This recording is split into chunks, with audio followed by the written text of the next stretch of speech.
Minsan ba mga dudong, mga inday, naranasan nyo ba na bigla na lang lumambot ang saging ni Dodong na kung saan ando na kayo sa pinakamatinding labanan. Yung grabe na yung bakbakan ba, tapos nandun na siya sa loob, tapos bigla na lang lumambot. So, alam ko naranasan nyo na to mga dodong, mga inday. So, kung kayo po ay maselan sa mga topic na ganito, wag na po kayong manood dahil alam nyo na, ang channel ni Inday Bagat ay tungkol sa mga taong bukas lang ang isipan at may karelasyon at may jowa.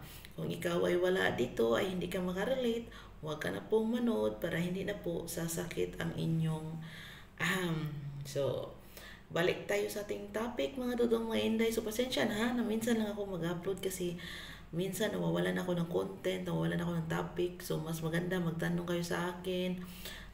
Kumaring Gingging ang aking FB kasi nagpalit ako ng pangalan. Doon kayo mag-message ha, Kumaring Gingging.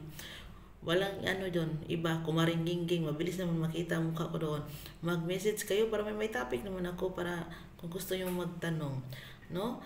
So, sakit na lalamunan ko. So, yun na nga yung topic natin. Diba, minsan kasi na andun ka sa kalagitnaan, kasarapan ng inyong bakbakan, tas bigla na lang lumambot si Manoy. So, hindi natin alam bakit bigla na lang siya lumambot. Ano ba nangyari, Manoy? Ano ba yung nagawang kasalanan ni Bibingka? Nasobraan ka ba ng higpit? Or may naamoy kang iba at bigla ka na lang lumambot. So, meron po kasing mga ganyan na bigla-bigla na lang silang lumambot yung saging. Kasi may tinatawag tayong pre-ejac. Yun. Hindi ko na tapusin yung wording kay mahirap na baka ano tayo ni Lolo YouTube. Yung tinatawag natin pre-ejac, no? Na kung saan makalabas sila ng kahit konti lang, no? Makalabas sila ng konti, kahit konti lang doon, ay kusa na itong lumalambot.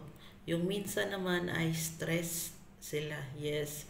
Kahit nasa ano na yun, hindi gumagana yung ano nila ba isipan.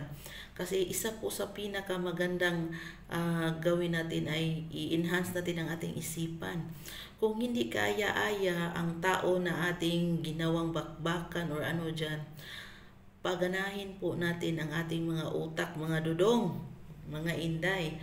Kung sa tingin mo hindi na kaya-aya yung inano mo dyan, huwag kang mag-isip na isipin mo ang mga artista, mga pangalan, magaganda, mga ano na tao, no? Sobrang hangin. Para naman mas maganahan ka at mas hindi ka hindi ka mawawan sa bakbakan. Yung hindi ka magiging mahiya ka dahil grabe ang bakbakan, gustong-gusto mo yung bakbakan na yun. Pero at the middle of your bakbakan, pumalya ka, no? So, isa kasi yan, yung hindi ka nag-concentrate, wala kang sobrang concentration, hindi mo ginamit yung jotak mo. So, pangalawa, yung wala ka sa mood, no?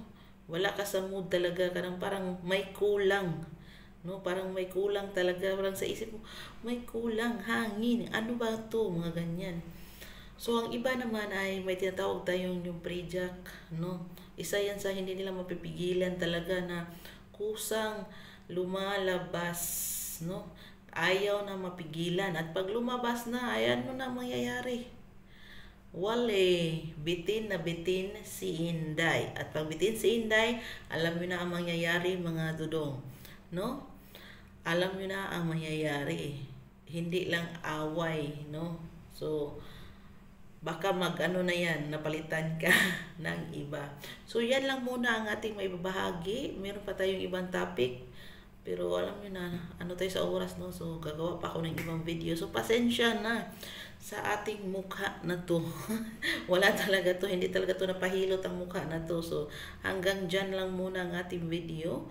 So, abangan nyo po. So, salamat sa mga new subscribers. Tapos, thank you pala kay Ma'am Selene Cervantes na walang sawang mintis, hindi namimintis.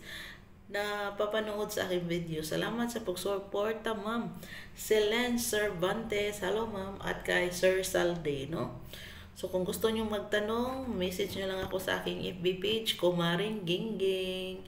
So, bye-bye!